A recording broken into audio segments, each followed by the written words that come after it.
Good morning, everybody. Dr. Craig here, and it's hashtag GoYag time. It's been a little bit of a break since we last spoke or touched base, but had some things going on, and I wanted to get on here and talk about something that my good friend Dr. David Jackson had talked to us about in our mentoring group about the gap between, where you are now and where the highest level of who you be is. What is that gap? How do you close the gap? What makes the change there? And last night I was at one of my son's baseball games for high school. He's a senior, getting ready to graduate. Good team, some really good players, some D1 players on there, and some future possible high level, even higher than that players. Ranked number 23, I believe, in the country by USA Today, and solid program. But last night, and they came in the record of 23-2, and they played this team that the first time they played them in the season, they were losing until the sixth inning, and in high school they play 7 innings. So they came back in the sixth inning, and they won. They were down quite a bit, and they wound up coming back to win in extra innings. The second time they played them, they blanked them 13-0. This time, now we're in the playoffs, and this team has been going in, on fire, and for whatever reason, they lost. It was they were down by 1 run. They came back late and tied it up 1-1, and then the other team just went ahead, and we left bases loaded, with inability to score, and so we lost 2-1, got knocked down in the loser bracket in the playoffs. So I guess, it got me thinking about, like I said, the talk we had with Dr. Jackson in our mentoring group, and the gap. I mean, these players, their ability didn't change. They, maybe got a little rusty because they hadn't played in a week. But to close the gap for some of these players to become the highest level player that they can, you got to look at what your routine is. Was your routine the same? The question that I've always told my kids to ask themselves is that, if things don't quite go the way you want, the thing you have to ask yourself is, did I do everything that I could possibly do to attain my goal or to attain the level that I wanted to have? And you need to be honest with yourself, because it's nobody else's fault. For whatever reasons they're your own. And, you're in a team atmosphere, so yes, everybody has to contribute, but, the leaders of that team have to set the tone. And then everybody else either buys in or doesn't. And I think that when you have that magic atmosphere of a team, whether it's a sporting event or whether it's at work with your employees, the leaders have to step up and create that team atmosphere, that everybody's important, everybody can engage and elevate their game. And that's what true leaders do. They help you close the gap. So if you're closing the gap in every individual on your team or in your family or yourself, then the whole group progresses, advances, elevates, not just one. And that's, I think, a super strong thing to have, which I learned in sports and coaching, and also playing for teams where, leaders do that. They don't just dictate, and sometimes have to do things they may not 100% agree with for the short term, but they know it's important to gain for the long term. So, I look at it and I'm thinking, okay, so I'll take my own son as an example of what is closing the gap. Kid works hard, goes in early, hits.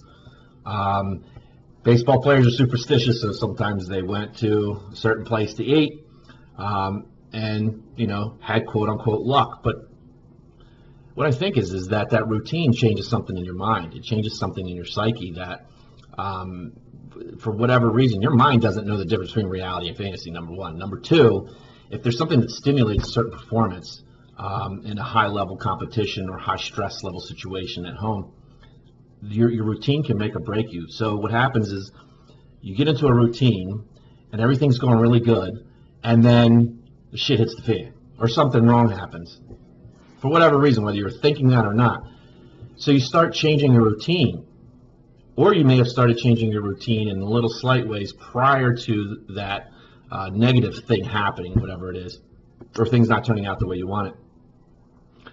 So we tend to take the routine that was working when we're in success mode or uptick on your success cycle, and we start changing little things because you think the little things don't matter. And I think the thing that I thought about this morning at the gym was that the little things do matter. And it may be something that you feel has nothing absolutely to do with what your goal or your drive is, or the positive feelings you get when things are going, quote unquote, right. And so it might be making your bed, right? Making your bed in the morning. Has nothing to do directly, but it does, because if you leave your surroundings, your environment in disorder, whether you believe it or not, it creates a drain on your energy and your mindset. So you have to have order. The universe has to have order. So it may or may not be the making of the bed. It may be keeping your briefcase in order, keeping your desk cleaner in order. Because sometimes when you have a messy environment and then you clean it up, how do you feel, right? You feel different. You feel a little energetic. You feel kind of like a rebirthing process. So the little things matter. So pay attention to your routines that you're doing when things are going your way, when you're getting the success that you want, because the little things matter. And I can tell you to close that gap when you find things that you can pull out of that routine and maybe add something else in. Make sure it's moving you towards your goal, towards your vision, and reevaluate all the time, every week, sometimes a couple times a week. But you want to make sure that you maintain the routine, because there's days when you don't want to get up early, don't want to go work out, don't want to eat the right thing. You have to ask yourself, is what I'm doing right now moving me closer to or further away from my goal? So to close the gap, I think my evaluation on that in my world, in myself, is to stay on routine. Even when things aren't going your way, they're going to go your way, because you're always moving due north or towards your goal, because of the little things that you do and the routines that you establish and the mindset that you've established, that you've built, that you've changed to pull you to a point of clarity and focus. To close the gap means that you have to pull in and pull out things that move you towards, take out the things that move you away, right? So to close that gap, to elevate your performance, if you've had really, really, really, really good success, the first thing that we start to do is get a little lazy or lackadaisical with our routine. But the most successful athletes and the most successful people are very regimented. Regimented, whether it is disarray, they have things that to you look nutty or crazy, but to them it's order. So it's whatever creates order in your world and your life, takes all the worry and stress from that and the energy draining from that and puts it towards what your focus is, whether it's family, relationships, work, sports, or whatever. So the thing I can tell you right now that I saw in these players in the game is that, yeah, they may have been a little rusty. Mindset wasn't there, made stupid decisions, didn't play within themselves, didn't trust themselves, didn't prepare mentally, maybe prepared mentally the day of the game or pretty close to the game. But was your workout the same? Was your repetitions that you took in batting at 6 o'clock in the morning prior to going to class as intense? Or was it just routine? Was it going through a routine without the intensity and focus and drive and clarity on what your goal is? Because you can say my goal is to win a championship. My goal is to get that promotion. My goal is to have a long-term relationship with someone that, is special, and wake up every day and thankful and glad to be with them every day. Because you can have it. You just have to change your mindset and close the gap on where you are now to where that is. And unless you have clarity, you're not going to know. But it is possible. I know a ton of people, most people that I know that I keep in my circle have good relationships, and some of them have had shitty relationships in the past, but at some point they made a decision that they deserve to be happy, and they find that special person. And I was lucky in a sense to have that and find someone that worked all the way through all my BS through the last 27 some years, who's my rock and my foundation, who's beautiful, who's intelligent, who's very caring, and evens me out, not afraid to put her foot in my ass. So you need that, you can have it. Close the gap, right? Close the gap, figure out where you want to be and where you are. So keep your routine congruent with your goal.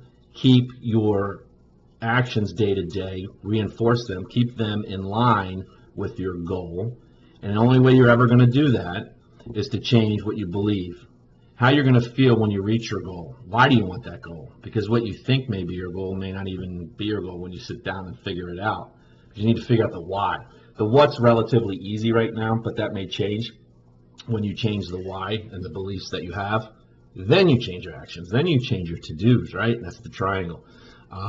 So this is Dr. Craig saying, hashtag GoYag. Get off your ass and grind, but be focused with it, right? Don't grind aimlessly. Have a vision. Figure out what your gap is and close it. All right? So take care. Rock and roll. Hashtag GoYag. Everybody have a great week. Summer's coming. Work hard, play hard. All right?